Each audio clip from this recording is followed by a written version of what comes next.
Hi guys, welcome back to ಇದ್ವಿಗೌಡಸ್ vlog. ಯಾರೆಲ್ಲ video ನೋಡ್ತಾ ಇದ್ದೀರೋ ನನ್ನ ಚಾನಲ್ಗೆ ಸಬ್ಸ್ಕ್ರೈಬ್ ಮಾಡಿಕೊಂಡು ವಿಡಿಯೋ ನೋಡಿ. ನೀವು ಮಾಡೋ ಒಂದು ಸಬ್ಸ್ಕ್ರೈಬಿಂದ ಮತ್ತು ಒಂದು ವ್ಯೂಸಿಂದ ನನಗೆ ತುಂಬಾ ಹೆಲ್ಪ್ ಆಗುತ್ತಂತಲೇ ಹೇಳ್ಬೋದು. ಹಂಗೇ ನಮ್ಮ ಥರ ಹೊಸ ಯೂಟ್ಯೂಬರ್ಸ್ಗೆ ಸಪೋರ್ಟ್ ಮಾಡಿ ಅಂತ ಕೇಳ್ಕೊತೀನಿ. ನಾನಿಲ್ಲಿ ಹೆಲ್ದಿಯಾಗಿ ಹೆಂಗೆ ವೆಜ್ ಟ್ಯಾಕೋಸ್ ಮಾಡೋದು ಅಂತ ತೋರಿಸ್ತಾ ಇದ್ದೀನಿ.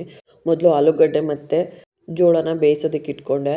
ಆಮೇಲೆ ಒಂದು 4 ಬ್ಯಾಡಗಿ ಮೆಣಸಿನ್ಕಾಯಿಗೆ ಬಿಸಿನೀರು ಹಾಕಿ ನೆನೆಯಕ್ಕೆ ಇಟ್ಟಿದ್ದೀನಿ.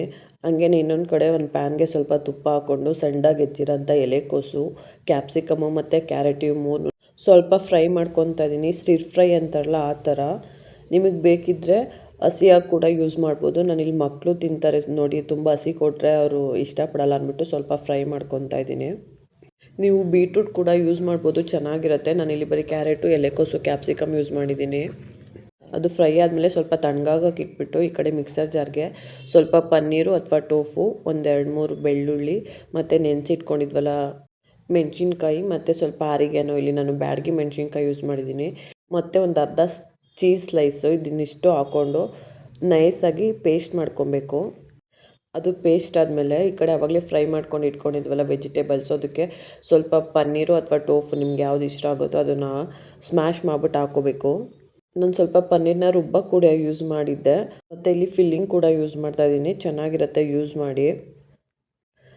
ಅದನ್ನು ಸ್ಮ್ಯಾಶ್ ಮಾಡಿ ಮಿಕ್ಸ್ ಮಾಡ್ಕೊಂಡಾದ್ಮೇಲೆ ಆವಾಗಲೇ ಗ್ರೈಂಡ್ ಮಾಡ್ಕೊಂಡು ಇಟ್ಕೊಂಡಿದ್ವಲ್ಲ ಪೇಸ್ಟ್ ಅಥವಾ ಮಯೋನೀಸ್ ಅಂತಲೇ ಹೇಳ್ಬೋದು, ಅದನ್ನು ಅದಕ್ಕೆ ಸೇರಿಸ್ಕೊಳ್ಳೋಣ. ನೀವು ಇದನ್ನು ಸ್ವಲ್ಪ ಆ್ಯಡ್ ಮಾಡ್ಕೊಂಡು ಸ್ವಲ್ಪ ಡಿಪ್ ಥರ ಬೇಕಿದ್ರೂ ಯೂಸ್ ಮಾಡ್ಬೋದು, ತುಂಬಾ ಟೇಸ್ಟಿಯಾಗಿರುತ್ತೆ. ನಾನಿಲ್ಲಿ ಎಲ್ಲ ಒಟ್ಟಿಗೆ ಮಿಕ್ಸ್ ಮಾಡಿದ್ರೆ ಮಕ್ಳಿಗೆ ತಿನ್ನೋಕೆ ಈಸಿ ಆಗುತ್ತೆ ಅಂದ್ಬಿಟ್ಟು ಫುಲ್ ಎಲ್ಲ ಮಯೋನೀಸ್ ಸಾಸ್ನು ಯೂಸ್ ಮಾಡ್ಕೊತಾ ಇದ್ದೀನಿ. ಏನಪ್ಪ ಇದು ಕೈಯಲ್ಲಿ ಹಿಂಗೆ ತೊಗೊತಾ ಇದ್ದೀರಿ ಅಂದ್ಕೋಬೇಡ್ರಿ, ನಮಗೆ ಕೈಯಲ್ಲಿ ಮಾಡಿದ್ರೇ ಕಂಫರ್ಟ್ ಅನ್ಸೋದು. ಸ್ಪೂನಲ್ಲೆಲ್ಲ ಮಾಡಿದ್ರೆ ಸುಮ್ಮನೆ ವೇಸ್ಟ್ ಆಗುತ್ತೆ, ಹೊಟ್ಟೆ ಎಲ್ಲ ಉರಿಯುತ್ತೆ. ಕೈ ನೀಟಾಗಿ ವಾಶ್ ಮಾಡ್ಕೊಂಡಿದ್ದೀನಿ. ಆಮೇಲೆ ಆವಾಗಲೇ ಬೇಯಿಸಿಟ್ಟಿದ್ದಂಥ ಆಲೂಗಡ್ಡೆ ಮತ್ತು ಜೋಳ ಅದನ್ನು ಹಾಕ್ಕೊಂಡು ಸ್ವಲ್ಪ ಉಪ್ಪು ಮತ್ತಿನ್ನು ಸ್ವಲ್ಪ ಆರಿಗ್ಯಾನೋ ಮತ್ತು ಸ್ವಲ್ಪ ಪೆಪ್ಪರ್ ಪೌಡ್ರು, ನಿಮಗೆ ಬೇಕಿದ್ದರೆ ಗರಂ ಮಸಾಲನೂ ಹಾಕ್ಕೋಬೋದು. ನಾನಿಲ್ಲಿ ಏನೂ ಯೂಸ್ ಮಾಡಿಲ್ಲ, ಬರೀ ಉಪ್ಪು, ಆರಿಗ್ಯಾನೋ ಮತ್ತು ಪೆಪ್ಪರ್ ಪೌಡ್ರು. ಸ್ವಲ್ಪ ಖಾರಕ್ಕೆ ಆವಾಗಲೇ ಮೆಣಸಿನ್ಕಾಯಿ ಗ್ರೈಂಡ್ ಮಾಡಿದ್ನಲ್ಲ ಮಯೋನೀಸ್ ಜೊತೆ, ಅದಷ್ಟೇ. ಮತ್ತು ಒಂದು ಸಣ್ಣದಾಗಿರೋ ಈರುಳ್ಳಿನ ಸ್ಲೈಸಾಗಿ ಹೆಚ್ಚಿಟ್ಕೊಂಡು ಅದನ್ನು ಆ್ಯಡ್ ಮಾಡಿಕೊಂಡು ಎಲ್ಲನೂ ನೀಟಾಗಿ ಮಿಕ್ಸ್ ಮಾಡ್ಕೊತಾ ಇದ್ದೀನಿ. ಎಲ್ಲ ವೆಜಿಟೇಬಲ್ಸು, ಸಾಸು ಮತ್ತು ಆನಿಯನ್ನು, ಆಲೂಗಡ್ಡೆ ಇದೆಲ್ಲ ನೀಟಾಗಿ ಮಿಕ್ಸ್ ಆಗಬೇಕು. ಅದಾದಮೇಲೆ ಒಂದು ತವಾಗೆ ನಾನು ಸ್ವಲ್ಪ ಇಲ್ಲಿ ತುಪ್ಪ ಹಾಕ್ಕೊತಾ ಇದ್ದೀನಿ. ತುಪ್ಪ ಅಥವಾ ಬೆಣ್ಣೆ ನೀವೇನು ಬೇಕಾದರೂ ಯೂಸ್ ಮಾಡ್ಬೋದು. ಸ್ವಲ್ಪ ತವ ಬಿಸಿ ಆದಮೇಲೆ ಮಾಮೂಲಿ ಚಪಾತಿಗಿಂತ ಸ್ವಲ್ಪ ಚಿಕ್ಕದಾಗಿ ಲಟ್ಟಿಸ್ಬಿಟ್ಟು ಒಂದು ಕಡೆ ಸ್ವಲ್ಪ ಬೇಯಿಸ್ಕೊಳ್ಳೋಣ. ಇನ್ನೊಂದು ಕಡೆ ನೀಟಾಗಿ ಫುಲ್ ಕಂಪ್ಲೀಟಾಗಿ ಚಪಾತಿ ಹೆಂಗೆ ಬೇಯಿಸ್ತೀವೋ ಅದೇ ಥರ ಬೇಯಿಸ್ಕೋಬೇಕು. ನಾನಿಲ್ಲಿ ನಾರ್ಮಲಾಗಿ ಚಪಾತಿಗೆಲ್ಲ ಯೂಸ್ ಮಾಡ್ತೀವಲ್ಲ ಗೋಧಿ ಹಿಟ್ಟು, ಅದನ್ನಷ್ಟೇ ಯೂಸ್ ಮಾಡ್ತಿರೋದು. ಗೋಧಿ ಹಿಟ್ಟಿಗೆ ಸ್ವಲ್ಪ ಉಪ್ಪು ಹಾಕಿ ಮತ್ತು ಎಣ್ಣೆ ಹಾಕಿ ಕಲಸಿ ಒಂದು ಅರ್ಧ ಗಂಟೆ ರೆಸ್ಟ್ ಮಾಡೋದಕ್ಕೆ ಇಟ್ಕೊಂಡಿದ್ದೆ. ಎಕ್ಸ್ಟ್ರಾ ಮೈದಾ ಏನು ನಾನು ಯೂಸ್ ಮಾಡಿಲ್ಲ ಇಲ್ಲಿ. ಒಂದು ಕಡೆ ನೀಟಾಗಿ ಬೆಂದಿರುತ್ತಲ್ಲ ಆ ಕಡೆಗೆ ಆವಾಗಲೇ ಮಿಕ್ಸ್ ಮಾಡ್ಕೊಂಡು ಇಟ್ಕೊಂಡಿದ್ವಲ್ಲ ಆ ಫಿಲ್ಲಿಂಗ್ನ ಎಷ್ಟು ಬೇಕೋ ನಿಮಗಷ್ಟು ಅದಕ್ಕೆ ಒಂದು ಹಾಫ್ ಚಪಾತಿಗೆ ಇಟ್ಕೊಂಡು ಅದ್ರ ಮೇಲೆ ಅರ್ಧ ಅಥವಾ ಒಂದು ಫುಲ್ಲು ಚೀಸ್ ಸ್ಲೈಸು ನಿಮ್ಗೆ ಎಷ್ಟು ಬೇಕೋ ಅದನ್ನು ಹಾಕ್ಕೊಂಡು 2 ಸೈಡು ಸ್ವಲ್ಪ ಕ್ರಿಸ್ಪ್ ಆಗೋ ಥರ ಬೇಯಿಸಿದ್ರೆ ಟ್ಯಾಕೋಸ್ ರೆಡಿ ಆಗುತ್ತೆ. ನನ್ನ ಮಗಳಿಗಂತೂ ಸಿಕ್ಕಾಪಟ್ಟೆ ಇಷ್ಟ ಆಯ್ತು. ಅವಳು ಏನಾದರೂ ಟಿಫನ್ ಎಷ್ಟು ಡಿಫ್ರೆಂಟಾಗಿ ಮಾಡಿಕೊಟ್ರು ಸಾಕು ಅಂತಲೇ ಹೇಳ್ತಿರ್ತಾಳೆ. ಇದನ್ನು ಅಮ್ಮ ಇನ್ನೊಂದು ಕೊಡಮ್ಮ ಅಂತ ಕೇಳ್ತಾಯಿದ್ಲು ಬೆಳಗ್ಗೆ, ಅಷ್ಟು ಚೆನ್ನಾಗಿತ್ತು ಅಂತಲೇ ಹೇಳ್ಬೋದು. ನಾವು ಹೊರಗಡೆ ಹೆಂಗೆ ತಿಂತೀವೋ ಅದಕ್ಕಿಂತ ಟೇಸ್ಟು ಸಖತ್ತಾಗಿತ್ತು. ನಾನಂತೂ ಹೇಳ್ತೀನಿ, ಒಂದು ಸಲ ಟ್ರೈ ಮಾಡಿ, ಡೆಫಿನೆಟ್ಲಿ ನಿಮಗೂ ತುಂಬಾ ಇಷ್ಟ ಆಗುತ್ತೆ ಅಂತ. ಅದು ನಮಗಾಯಿತು, ನಮ್ಮ ಚಿಕ್ಕ ಮಗ್ಳಿಗೆ ಬೇಕಲ್ಲ ಅವಳಿಗೆ ಅಂದ್ಬಿಟ್ಟು ಸ್ವಲ್ಪ ಅಕ್ಕಿಗೆ ಆರೆಂಜ್ ಮತ್ತು ಎಲ್ಲೋ ತೊಗರಿಬೇಳೆ ಮತ್ತು ಸ್ವಲ್ಪ ಗೋಡಂಬಿ ಹಾಕ್ಕೊಂಡು ನೀಟಾಗಿ ವಾಶ್ ಮಾಡಿಬಿಟ್ಟು ಅದಕ್ಕೆ ಬೆಳ್ಳುಳ್ಳಿ, ಈರುಳ್ಳಿ, ಸ್ವಲ್ಪ ಕ್ಯಾರೆಟು, ಎಲೆಕೋಸು ಮತ್ತು ಆಲೂಗಡ್ಡೆ, ಸ್ವಲ್ಪ ಟೋಫು ಇದನ್ನಿಷ್ಟೂ ಮಿಕ್ಸ್ ಮಾಡಿಕೊಂಡು ಖಾರಕ್ಕೆ ಮತ್ತು ಟೇಸ್ಟ್ಗೆ ಸ್ವಲ್ಪ ಜೀರಾ ಪೌಡರು, ಪೆಪ್ಪರ್ ಪೌಡರು ಮತ್ತು ಒಂದಿಷ್ಟು ಉಪ್ಪು ಇದಿಷ್ಟನ್ನು ಹಾಕ್ಕೊಂಡು ಒಂದು 3 to 4 ವಿಷಲ್ಲು ತೆಗೆಸ್ಕೊತೀನಿ. ಸ್ವಲ್ಪ ಸಾಫ್ಟ್ ಆಗಬೇಕು ನೋಡಿ ಮಕ್ಳಿಗೆ ತಿನ್ನೋದಕ್ಕೆ, ಅದಕ್ಕೋಸ್ಕರ. ನಾನು ಯಾಕೆ ಇಷ್ಟು ಜಾಸ್ತಿ ಕ್ವಾಂಟಿಟಿಲಿ ಮಾಡ್ತೀನಿ ಅಂದರೆ ನನ್ನ ಚಿಕ್ಕ ಮಗ್ಳಿಗೆ ತಿನ್ನಿಸ್ಬೇಕಾದ್ರೆ ದೊಡ್ಡ ಮಗಳನ್ನೂ ತಿನ್ನಿಸು ಅಂತಲೇ, ಸೊ ಅದಕ್ಕೋಸ್ಕರ ಸ್ವಲ್ಪ ಜಾಸ್ತಿನೇ ಮಾಡ್ತೀನಿ. ಅವಳಿಗೆ ಆ ಕಡೆ ರೆಡಿ ಮಾಡೋಕ್ಕೆ ಇಟ್ಬಿಟ್ಟು ಕುಕ್ಕರಲ್ಲಿ ಈ ಕಡೆ ನನ್ನ ಮಗಳನ್ನ ಬಾಕ್ಸ್ ರೆಡಿ ಮಾಡ್ತಾಯಿದ್ದೀನಿ. ಅವಳಿಗೂ ಟ್ಯಾಕೋಸು, ಒಂದು ಬಾಳೆಹಣ್ಣು ಮತ್ತು ಸ್ವಲ್ಪ ಡ್ರೈ ಫ್ರೂಟ್ಸು ಹಾಕ್ಬಿಟ್ಟು ಲಂಚ್ ಬಾಕ್ಸು ಪ್ಯಾಕ್ ಮಾಡಿದೆ. ಅವಳನ್ನೆಲ್ಲ ಕಳಿಸ್ಬಿಟ್ಟು ನನ್ನ ಚಿಕ್ಕ ಮಗಳಿಗೂ ಟಿಫನ್ ಮಾಡೋಣ ಅಂದ್ಬಿಟ್ಟು ಅವಳಿಗೂ ಆವಾಗಲೇ ಮಾಡಿಟ್ಕೊಂಡಿದ್ವಲ್ಲ ಅನ್ನಕ್ಕೆ ಸ್ವಲ್ಪ ತುಪ್ಪ ಮತ್ತು ಮೊಸರು ಸೇರಿಸ್ಕೊಳ್ಳಿ ನೀವು, ತುಂಬಾ ಟೇಸ್ಟಿಯಾಗಿರುತ್ತೆ. ಬಟ್ ನಾನು ಅವಳಿಗೆ ಸ್ವಲ್ಪ ಹುಷಾರಿಲ್ಲ ಅಂದ್ಬಿಟ್ಟು ಸ್ಕಿಪ್ ಮಾಡಿದ್ದೀನಿ. ಕರ್ಡು ಆಫ್ಟರ್ 6 ಮಂತ್ಸ್ ಮಕ್ಕಳು ಕೊಟ್ಟರೆ ತುಂಬಾ ಹೆಲ್ದಿ ಅಂತಲೇ ಹೇಳ್ಬೋದು. ಬಟ್ ಅಲರ್ಜಿ ಇರುತ್ತೆ ಒಬ್ಬೊಬ್ರಿಗೆ, ನೋಡ್ಕೊಂಡು ಕೊಡಬೇಕು. ಇದೇ ಥರ ಬೇಬೀಸ್ ರೆಸಿಪೀಸ್ ಬೇಕಂದರೆ ಹೆಲ್ದಿಯಾಗಿ ನನ್ನ ಚಾನಲ್ನ ಸಬ್ಸ್ಕ್ರೈಬ್ ಮಾಡಿಕೊಂಡು ಫಾಲೋ ಮಾಡಿ. ಇನ್ನೂ ಡಿಫ್ರೆಂಟಾಗಿರೋ ರೆಸಿಪೀಸ್ ಬೇಕಂದರೆ ಕಮೆಂಟ್ ಮಾಡಿ, ನಾನು ಖಂಡಿತ ಶೇರ್ ಮಾಡ್ಕೊತೀನಿ. ಇದು ಬುಧವಾರ 24th ವ್ಲಾಗ್ ಆಗಿರುತ್ತೆ.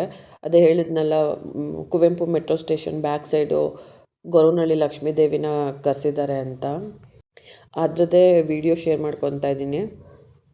ಇದು ಅವತ್ತು ತೊಗೊಂಬಂದ್ರಲ್ಲ, ಅವತ್ತಿಂದು ದೇವ್ರ ಅಲಂಕಾರ ಮತ್ತು ಡೆಕೋರೇಷನ್ ಅಂತಲೇ ಹೇಳ್ಬೋದು.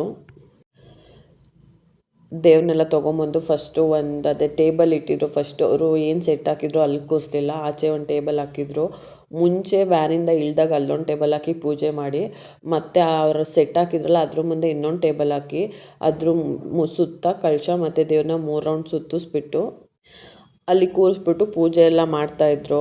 ಇಲ್ಲಿ ನನ್ನ ಚಿಕ್ಕ ಮಗಳಿಗೆ ಏನಂದರೆ, ಎಲ್ಲಾದರೂ ದೇವ್ರ ಹಾಡು ಕೇಳಿದ್ರೆ ದೇವರು ಅಂದರೆ ಮಾಮಿ ಅಂದರೆ ಸಾಕು, ಕೈ ಮುಕ್ಕೊಂಡು ನಿಂತ್ಕೊಂಡ್ಬಿಡ್ತಾಳೆ. ಸ್ವಲ್ಪ ನಿಂಬೆಹಣ್ಣಲ್ಲಿ ದೃಷ್ಟಿ ಎಲ್ಲ ತೆಗ್ದು ಅಂದರೆ ನೇಳಿಸ್ಬಿಟ್ಟು ನಿಂಬೆಹಣ್ಣು ಹೊಡೆಯೋದು ಮತ್ತು ತೆಂಗಿನಕಾಯಿ, ಬೂದುಗುಂಬಳಕಾಯಿ ಇದನ್ನೆಲ್ಲ ಹೊಡೆದ್ರು. ನಾನಿಲ್ಲಿ ಸೆಟ್ ಹೆಂಗೆ ಹಾಕಿದ್ದಾರೆ ಅಂತ ತೋರಿಸ್ತಾ ಇದ್ದೀನಿ. ಫ್ಲವರ್ ಡೆಕೋರೇಷನ್ ಅಂತೂ ಸಖತ್ತಾಗಿತ್ತು ಅಂತಲೇ ಹೇಳ್ಬೋದು. ನೋಡಿ, ಈ ಥರ ಕಂಪ್ಲೀಟ್ ಸುತ್ತ ಈ ಥರ ಇದೆ, ಮತ್ತು ಸ್ವಲ್ಪ ಒಳಗಡೆ ಜಾಗ ಇದೆ, ಅದ್ರ ಮುಂದೆ ದೇವ್ರು ಕೂರಿಸಿದ್ದಾರೆ. ಇವರು ಅಷ್ಟೇ 5 ದಿನ ಕೂರಿಸ್ತಾರೆ, ದಿನ ಒಂದೊಂದು ಥರ ದೇವ್ರಿಗೆ ಅಲಂಕಾರ ಮಾಡ್ತಾರೆ. ಇದು ಅವ್ರು ತಂದಿದ್ದ ದಿನದ್ದು. ನೆಕ್ಸ್ಟ್ ಡೇ ಅಂದರೆ ಗುರುವಾರದ್ದು ವಿಡಿಯೋ ಮಾಡಿ ಹಾಕ್ತೀನಿ, ನೋಡ್ಬೋದು.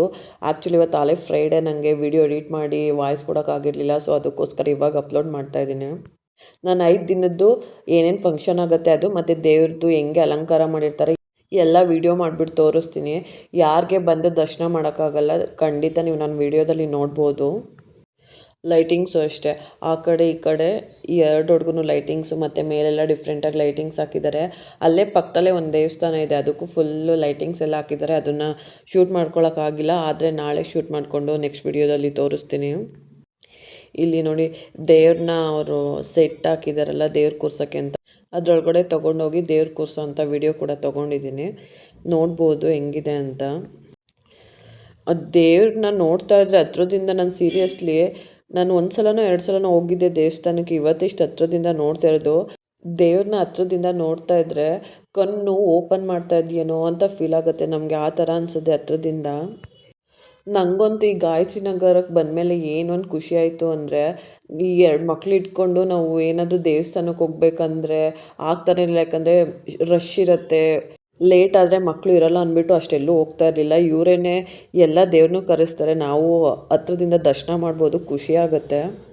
ಹಂಗೇ ಇದೇ ಥರ ವಿಡಿಯೋಸ್ ಬೇಕು ಅಂದರೆ ನನ್ನ ಚಾನಲ್ನ ಸಬ್ಸ್ಕ್ರೈಬ್ ಮಾಡಿಕೊಂಡು ಫಾಲೋ ಮಾಡಿ. Thank you for watching.